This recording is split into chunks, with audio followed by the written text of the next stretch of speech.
ಅಮ್ಮ ಕೋಗಿಲೆ ಯಾಕೆ ಚಿಕ್ಕವು ಅಂತ ಕೂಗತ್ತದಲ್ಲ? ಒಂದಿನ ಅವ್ರ ಚಿಕ್ಕಮ್ಮನೂ ಅವ್ರ ಚಿಕ್ಕವ್ವ ಮತ್ತು ಕೋಗಿಲೆ ಎರಡೂ ಒಂದು ಮನೇಲಿದ್ರಂತೆ. ಈ ಕೋಗಿಲೆ ಬೈಲಿಗೆಲ್ಲ ಹೋಗಿ ಹೊಂಗೆ ಹೂವು ಕಾಲದಲ್ಲಿ ಹೊಂಗೆ ಹೂವು ತಂದು ಕೊಡೋದಂತೆ. ಮರಿ ಕೋಗಿಲೆ ಅವ್ರ ಚಿಕ್ಕವ್ವನಿಗೆ. ಪಾಪ ಅವಳು ಎಲ್ಲನೂ ಹಸಿದೆ ಮಡಗೋರು ಮೊಗ್ಲು ಬಂದ್ಬಿಡ್ತದೆ ಅಂದ್ಬಿಟ್ಟು ಒಣಗಿಸಿ ಎತ್ತಿ ಇಕ್ಕುಳಂತೆ. ಅದು ಒಂದು ಚೀಲ ತಂದರೆ ಒಂದು ಕಾಲು ಚೀಲನೂ ಆಯ್ತಿರ್ಲಿಲ್ವಂತೆ ಒಣಗಾದ ಮೇಲೆ.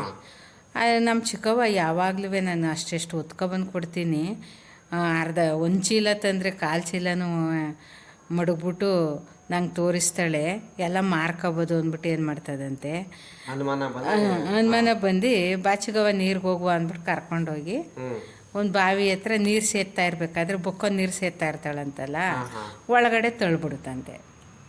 ಪಾಪ ಬಿದ್ದೋದ್ಲು, ಸೋತೋದ್ಲು. ಬಾವಿ ಒಳಗೆ ಸೋತೋಯ್ತು. ಬಂದ್ಲು ಈಚೆಗೆ, ಅಲ್ಲ ಅದು ಬಂದ್ಬಿಡ್ತು ಮನೆಗೆ ಬಂದ್ಬಿಡ್ತು. ಅದಾಗಿದೆ ಅದೇನೆ ಹೊಂಗೆ ಹೂದ ಕಾಲದಲ್ಲಿ ಹೊಂಗೆ ಹೂವು ಎಲ್ಲ ತಂದು ಒಣಗಿಸಿ ಇಷ್ಟು ತಂದು ಒಂದು ಗುಡ್ಡೆ ಒಂದು ಚೀಲ ತಂದು ಇಕ್ಕಿದ್ರೆ ಅದು ಒಣಗಾದ್ಮೇಲೆ ಒಂದು ಇಡೀ ಹಂಗೆ ಆದ್ವಂತೆ. ಹಾಗೆ ಅನ್ಕತ್ತಂತೆ, ಅಯ್ಯೋ ನಾನು ದುಡುಕ್ಬಿಟ್ಟು ನಮ್ಮ ಚಿಕ್ಕವನ್ನೇ ಸಾಯಿಸ್ಬಿಟ್ನಲ್ಲ ಅಂದ್ಬಿಟ್ಟು ಅವತ್ತಿನಿಂದ ಇವತ್ತಿನವರೆಗೂ ಅದು ಹೊಂಗೆ ಹೂದ ಕಾಲದಲ್ಲಿ ಯಾವಾಗಲೂ ಚಿಕ್ಕವ್ವ ಅಂತ ಕೂಕೊಂಡು ತಿರ್ಗಾಡೋದು ನೆನೆಸ್ಕೊಂಡು.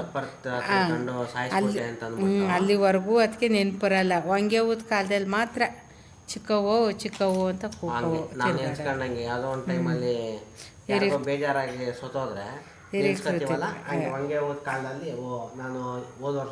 ಮಾಡಿದೆ.